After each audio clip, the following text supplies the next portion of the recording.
Okay, so today we are starting a new chapter called surface area. We spent the last chapter going over volume, which is the space inside of a 3D shape, versus surface area is talking about the outside. If you were to cover it with paper, like think of Christmas gifts and wrapping paper, surface area is surface, which means the outside, and the flat part of a three-dimensional shape. We're going to talk about two different kinds of surface area. We have lateral and we have total. Now, you learned this last year, but when you learned it last year, you learned it with something called nets. Nets are the flattened version of a 3D shape. Like if I were to open up this box and make it flat, it would look like a bunch of rectangles. So I'm just going to kind of mimic an example, okay, where you have the shape itself opened up into a flat surface, because y'all practiced in 7th grade finding the area of all of these shapes and then adding it together. Whereas in 8th grade, we focus on the 3-dimensional part. So that means it's not going to look like a net, it's going to look like a box in 3D. The hard part for some kids is, can you see the 3-dimensional shape? Can you see the box, or do you see a bunch of lines? So what I tell my kids initially is we are going to highlight what's called our bases. Now, 99% of the time, the bases are the top and the bottom unless they specify otherwise. So I always assume it's going to be the top and bottom. Now, that being said, we are going to talk about the formula. So when it comes to lateral surface area of rectangular prisms, which is going to be our focus, our star chart tells us that the lateral surface area of a rectangular prism is S equals PH. S stands for surface area. Even though we're talking about lateral surface area, S stands for surface area. P is the perimeter, but not just any perimeter of the base, specifically that. And then H is the height. So what I'm going to do for every single question is I'm first going to highlight the bases. So the bases 99% of the time, unless they tell me otherwise, is the top and the bottom. And I use a highlighter because I want to be able down the road to see inside the rectangle or triangle or circle. So that's why I don't color darkly. Okay. So there's my bases, top and bottom. Okay. Then I'm going to have you circle the height. Well, if this is the top and this is the bottom, how tall is this 3-dimensional shape? Well, that is the 14. And I'm going to go ahead and put 14 as my height. Once I use it, I lose it. So I'm not going to use 14 again. Once I use it, I lose it. Now I'm left with two numbers. These are the sides of the base. That's going to help me find the perimeter. How do you find the perimeter of any shape? You add up all the sides. Well, how many sides of a rectangle? 4. Why do they only give me two numbers? Because if this side is 10, this side is 10. If this side is 30, this side is 30. So when I add up 30 plus 30 plus 10 plus 10, that's how you find the perimeter. It equals 60, 70, 80. And according to my formula, S equals PH, all I do is multiply the perimeter times the height. So the perimeter is 80 times the height, which is 14. And of course, I don't have my calculator on me. Sorry, I guess I'm a little behind here. 8. So it's going to be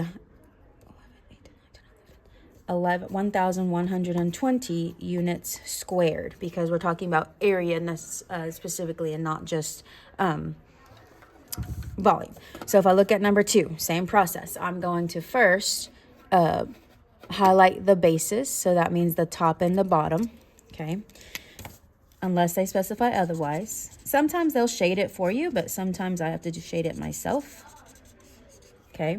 And so then I circle the height. The height here would be 9. Okay.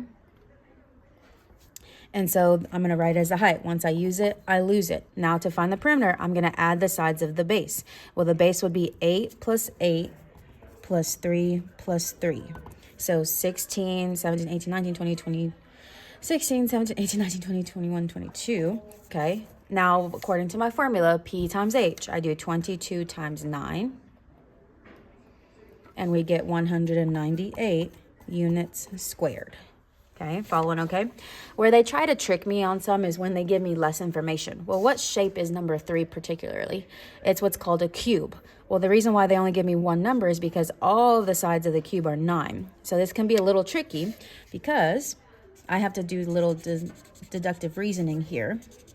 When I highlight my bases, that's the top and the bottom, my height is the 9, right? Well, once I use it, I lose it, and then I have no numbers remaining.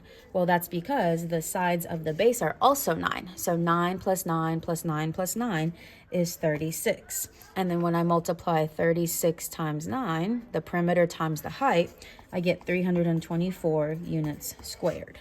So far, so good. Gets pretty repetitive. It's just remembering the steps. So first, I'm going to highlight the top and bottom. Circle my height, which in this case would be 30. Once I use it, I lose it. And then I add my base sides, which 40 plus 40 is 80, plus 20 is 100, plus another 20 is 120. Then I multiply 120 times 30 to get my total, or my lateral surface area, and that's 3,600 units squared. And of course, the most challenging is when they give me a word problem instead of a picture. It says Thomas is building an enclosed container in the shape of a rectangular prism to house his pet tarantula. The dimensions of the container are 0.75 feet wide, 15.2 inches long, and 6.5 inches tall. So if I wanted to draw this, a lot of people cannot, but if you're able to, what you do is you do two rectangles that are kind of angled from each other, and then you just connect the corners. And there's my shape, where it says 0.75 inches wide, 15.2 inches long. Those are the base sides. And then 6.5 inches tall. So I knew 6.5 inches is my height anyway. So you don't necessarily need the picture, but it helps. So 6.5 inches is my height. Once I use it, I lose it. And think about what we've done all 4 times.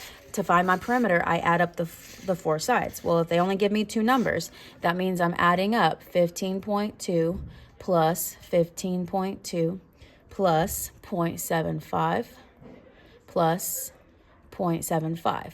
And so the perimeter would be 31.9. Then I would just multiply 31.9 times the height, which is 6.5, and I get 207.35 units squared. So that's the worst case scenario, is if you have a word problem instead of a picture and you have to draw it yourself.